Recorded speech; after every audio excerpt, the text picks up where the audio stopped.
bem com vocês? Hoje eu venho trazer uma palavra direto do coração de Deus para o seu coração. E a palavra de hoje está no livro de Lucas, capítulo 18, versículo 35, que diz o seguinte: E aconteceu que, chegando ele perto de Jericó, estava um cego assentado junto do caminho, mendigando. E ouvindo passar a multidão, perguntou o que era aquilo. E disseram-lhe que Jesus, o Nazareno, passava. Então clamou: Jesus, filho de Davi, tem misericórdia de mim. E os que iam passando repreendiam-no para que se calasse. Mas ele clamava ainda mais: Filho de Davi, tem misericórdia de mim. Então Jesus, parando, mandou que lhe trouxessem, e chegando ele, perguntou-lhe, dizendo: O que queres que te faça? E ele disse: Senhor, que eu veja. E Jesus lhe disse: Vê, a tua fé te salvou. E logo viu e seguiu, glorificando a Deus. E todo o povo, vendo isso, dava louvores a Deus. Gente, essa palavra ela é muito interessante, porque está falando aqui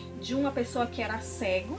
Não sei se era cego de nascença, não sei o que aconteceu para que esse homem não enxergasse. Era uma pessoa cega, como diz aqui a palavra de Deus. Só que o interessante é que, além dele ser cego, lógico, ele era um mendigo, como ela está nos contando aqui. Um mendigo que talvez era desprezado pela sociedade, pela família, não tinha trabalho, claro, não tinha uma vida digna, porque ele vivia nas ruas, vivia dependendo das pessoas, vivia ali se humilhando para as pessoas. Então ele dependia de esmolas. E o que me chama a atenção aqui nessa palavra é que a Bíblia conta que ele estava à beira do caminho. Ele ficou ali aguardando, porque com certeza ele sabia que Jesus ia passar naquele dia. Talvez era costume de Jesus passar ali. Então nesse dia, quando ele foi para lá, para a beira do caminho, que era o costume dele, pedir esmolas ali, talvez, eu não sei. Então o que acontece? O que eu quero dizer? O que está à beira do caminho? Estar à beira do caminho é você estar aos pés de Jesus, é você estar em oração, é você estar em consagração, é você estar em jejum, é você renunciar, é você perseverar, é você não desistir das promessas que Deus tem para você, para sua família, para o seu casamento, para o seu marido, para os seus filhos, seja lá qual for o problema. Deus tem a solução, mas para isso nós precisamos estar onde? À beira do caminho. À beira do caminho é estar também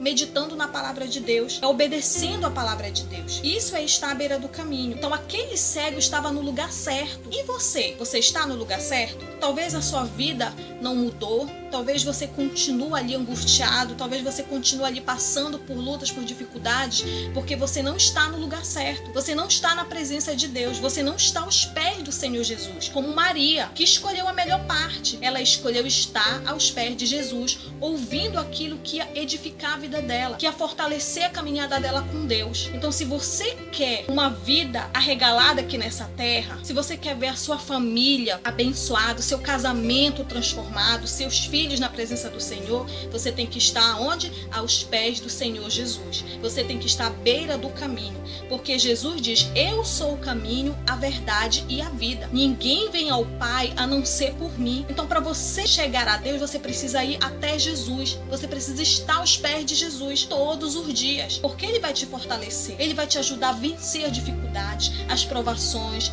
as lutas que virão, porque nessa terra nós vamos passar por lutas sim, vamos ter problemas sim. O evangelho não é um conto de fada. Jesus fala completamente a verdade aqui, porque ele diz que ele é o caminho, a verdade e a vida. Então você precisa estar aos pés desse Deus que tudo pode. Então, se você quer ver realmente o agir de Deus, você precisa estar ali, na presença dele, fazendo a vontade dele, obedecendo, se submetendo à vontade do Senhor. Aí ele fala, né? Então, esse cego, ele era desprezado com certeza pela sociedade, pela família. Era uma pessoa que não tinha emprego, até porque não tinha como trabalhar. Era uma pessoa que ninguém valorizava, mas Deus deu algo maravilhoso para ele, porque Jesus restaurou a visão dele. Jesus curou aquele cego de Jericó. Então, ele ficou esperando Jesus passar naquele dia. E ele disse: essa é minha oportunidade. Eu não vou sair daqui sem a minha cura.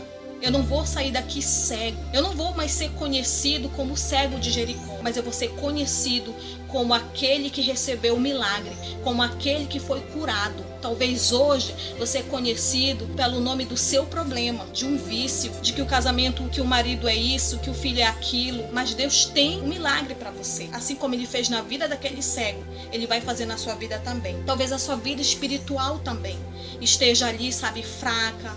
Você esteja ali desanimado ou desanimada, não tem mais força para clamar, os problemas têm tomado conta de você, mas Deus, ele está aqui para te dizer: esteja aos meus pés, faça como o cego de Jericó, esteja aos meus pés.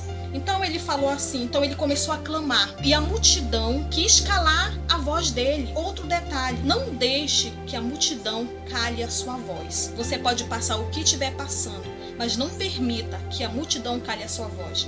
O que é a multidão? São os problemas da vida, aquilo que você está vivendo. É a voz do diabo no seu ouvido. Você não vai conseguir, você não é capaz, o seu marido não vai mudar, você não vai mudar, o seu filho vai continuar do mesmo jeito, o seu casamento vai acabar, você não tem valor para Deus. E isso não é verdade, porque Jesus, ele prova que ele nos ama, tanto é que ele morreu por nós, tanto é que ele morreu por você. Então não se cale, sabe? Não se esconda no problema, não vá para depressão, não vá ficar desanimado, sem forças, sem ânimo, não. Busque essa força, busque esse ânimo no Senhor. Então não deixe que a multidão de problemas cale a sua voz. Adore, ore, busque, mas não desista, porque você tem valor para Deus. Então ele começou a clamar ali e as pessoas repreendiam ele porque ele estava incomodando. Mas quem crê em Jesus realmente incomoda o inferno, porque o diabo, tudo que ele quer é te deixar prostrado, te deixar doente, te deixar ali desanimado, angustiado, aflito, sem fé. Mas não caia nessa. Essa é a armadilha de Satanás. Então Jesus, de tanto ele clamar, de tanto ele não dar ouvidos à multidão, o que aconteceu? Jesus parou para ele e disse assim: o que você quer que eu te faça? Ele disse: Senhor, eu quero ver, eu quero enxergar, eu quero que o Senhor mude a minha vida, a minha história. É interessante, né? Porque não tinha necessidade de Jesus perguntar isso. Mas sabe por que Jesus perguntou? Porque Jesus queria ouvir da boca dele. Jesus queria ouvir o que ele queria que Jesus fizesse com ele. Então a mesma coisa é conosco. Deus quer ouvir a gente falar, a gente contar os nossos problemas, depender dele, buscar ele. Ele quer ouvir a gente reconhecer os nossos pecados, abandonar os nossos pecados, buscar ele de todo o nosso coração. Ele sabe de todas as coisas, mas ele precisa que você abra a sua boca para você buscar ali uma direção, uma resposta, um milagre, uma restauração na sua vida. Então Jesus foi lá, disse para ele: vê, a tua fé te salvou. É importante termos fé também. A fé traz salvação, traz cura, traz milagre, traz paz, traz alegria. A fé traz ânimo, traz força. A fé traz cura, restauração. Então aquele homem, quando recebeu o milagre, ele saiu glorificando a Deus, porque a palavra de Deus fala. Então assim vai ser na sua vida. Você vai glorificar o Senhor. Você não vai ser conhecido pelo seu problema, como eu já falei, mas você vai ser conhecido por aquele que venceu, que lutou, que não desistiu e que não desanimou. Então essa é a palavra que eu tenho para você. Que Deus fale ao seu coração, que Deus te abençoe em nome de Jesus e que você possa se alimentar, colocar na sua mente, no seu coração, para que Jesus venha fazer a obra na sua vida. Um beijo, fique com Deus e Deus abençoe.